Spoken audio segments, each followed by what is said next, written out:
نحمده ونصلي على رسوله الكريم اما بعد اعوذ باللہ من الشیطان الرجیم بسم اللہ الرحمن الرحیم مولانا ناظرین السلام علیکم ورحمۃ اللہ وبرکاتہ۔ میں ہوں میاں محمد اکرم آپ کی خدمت میں حاضر۔ ناظرین، ہمارے پیارے نبی حضرت محمد مصطفیٰ صلی اللہ علیہ وسلم کی ایک دعا ہے کہ آپ صلی اللہ علیہ وسلم نے فرمایا اللہم نبنا بحقیقت الاشیاء، کہ یا اللہ ہمیں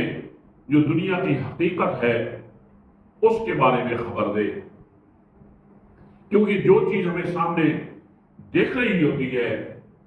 وہ اس کی شاید بعض دفعہ وہ حقیقت نہیں ہوتی، اس کے پیچھے حقیقت پنہاں ہوتی ہے۔ اور پھر مومن کی شان یہ ہے کہ وہ اللہ کی رضا پہ راضی رہتا ہے۔ اس وقت جو پاکستان کے حالات ہیں ان پہ میں آج ذرا جو ٹرینڈنگ نیوز ہیں ان سے ہٹ کر اپنے ہم وطنوں کے گوش گزار ایک تجزیہ رکھنے لگا ہوں، وہ یہ کہ پاکستان کے معاشی حالات کا ابتر ہونا، اس میں بھی اللہ کی بہت بڑی حکمت ہے جو ہمیں ذہنی طور پہ سمجھ نہیں آتی۔ اور ہمارا کام یہ ہے کہ اللہ کے ہر فیصلے کے سامنے، اللہ کی مرضی کے سامنے اپنے آپ کو ہر حال میں سرنڈر کرنا ہے۔ اللہ کی رضا میں ہی ہمیں راضی ہو جانے والا ہمیں اللہ بنا دے۔ کہ اس وقت پاکستان کے حالات ہیں، معیشت تباہ ہو گئی، برباد ہو گئی۔ آج تک اتنا عرصہ ہوا پاکستان بنے، ان کے بعد بننے والے ممالک آج وہ کہیں سے کہیں پہنچ گئے، اور آج ہمارا حال یہ ہے کہ ایٹمی پاور ہونے کے باوجود، بڑے بڑے قدرتی وسائل سے مالا مال ہونے کے باوجود، آج تک نہ ہمارے ملک کے حالات بہتر ہو سکے ہیں،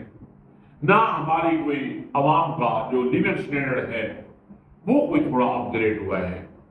وہ ہمارا ایک خواب ہی رہا ہے کہ جس طرح کے حکمران ہمیں ملے اور ان کی پالیسیوں کی وجہ سے آج عوام جو ہے اپنے بنیادی حقوق سے بھی محروم ہے۔ جب اس طرح کے حالات پیدا ہوتے ہیں تو عوام کے اندر ایک جستجو پیدا ہوتی ہے، تو وہ بیچارے کوشش کرتے ہیں کہ اس ملک سے باہر نکل کر مائیگریشن کر کے اوورسیز جا کر ہم اپنی روزی روٹی کا بندوبست کریں۔ یاد رکھیں کہ اس طرح کی برے معاشی حالات کی وجہ سے پاکستانیوں کا باہر نکل جانا، یہ ایسے سمجھیں کہ جو آج تک ہمارے اوپر مسلط ہماری اسٹیبلشمنٹ اور ہمارے یہ جو جعلی حکومتیں رہی ہیں، جو ہمیشہ اسٹیبلشمنٹ کی برہون منت رہی ہیں، ان کے ایسے سمجھیں کہ تدارک کے لیے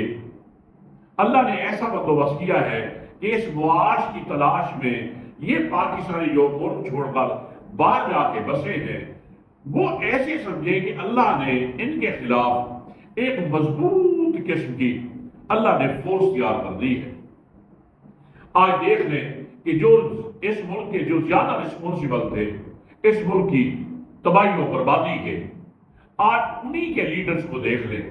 کہ باجوہ جو ہمارے سابق chief of the army staff تھے،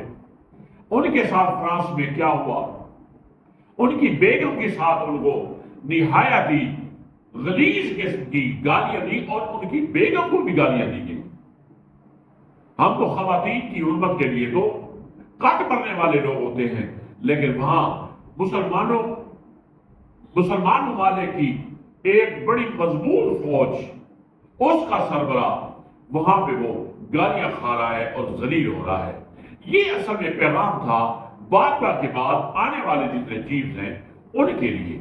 یہ یاد رکھیں جو مرنے والا ہے، یہ جو اس کا اعلان ہوتا ہے، یہ بیسیکلی اس کے لیے نہیں ہوتا۔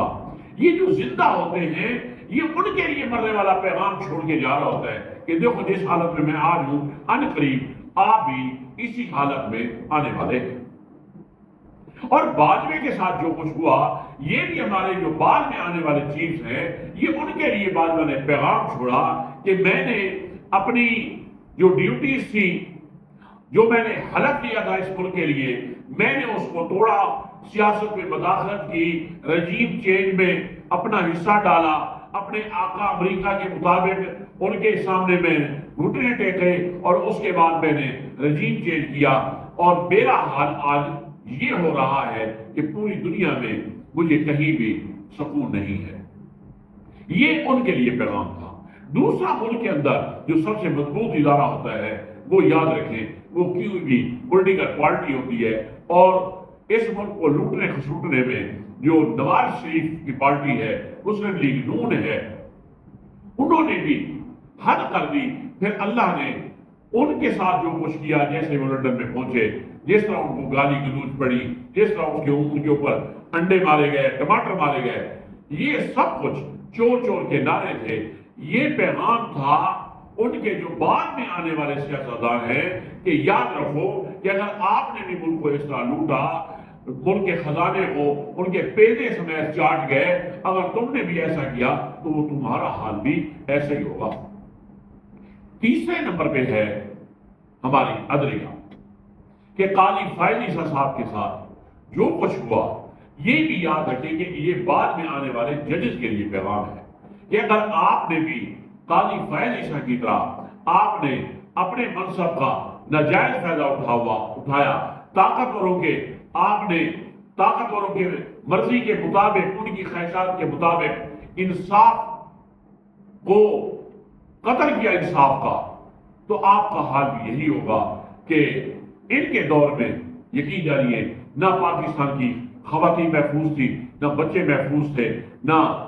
بزرگ محفوظ تھے۔ اس اللہ کے بندے نے اتنے ظلم ڈھائے، اور اس نے 25 کروڑ عوام کے جو مینڈیٹ پہ ڈاکہ ڈلوایا، اس میں اس نے طاقتوروں کی معاونت کی، اس نے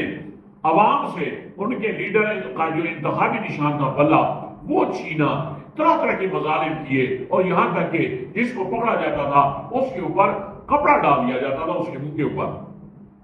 اور پھر اللہ کی شان یہ ہے کہ آج اس کے چہرے پہ بھی یقین جانیے کپڑا ڈالنے والی پوزیشن نہیں، کہ اپنا چہرہ چھپا رہا تھا، اور لوگ لندن میں اس کے اوپر لعنتوں کی بارش کر رہے تھے۔ یہ بھی آنے والے ججز کے لیے یہ پیغام ہے۔ اور اس وقت یاد رکھیں کہ پاکستان کے رہنے والے لوگ اس وقت پوری دنیا کے جتنے بھی خوشحال ممالک ہیں ان سب میں یہ ایک فورس کی صورت میں وہاں پہ پہنچ چکے ہیں، اور وہاں پہ ایسے سمجھیں کہ ان ظالموں کے خلاف انہوں نے مورچے سنبھال لیے، اور اللہ نے ان ظالموں کے لیے یاد رکھیں کہ جو زمین ہے وہ تنگ کر دی ہے۔ یہ اللہ کی شان ہے۔ اب خود دیکھتے جائیں کہ ان کا حشر کیا ہوتا ہے۔ جہاں پاکستان میں حالات ہیں، پاکستان میں بھی اس وقت پی ٹی آئی کے علاوہ کوئی ایسی جماعت ذہنی طور پہ نہیں دیکھ رہی کہ ان کے جو امیدوار ہیں وہ پبلک میں جا کر ووٹ مانگ کر دکھائیں۔ یہ ان کی جرأت بھی نہیں ہوتی۔ اور ناظرین، یہ اللہ کا نظام ہے۔ اللہ کے نظام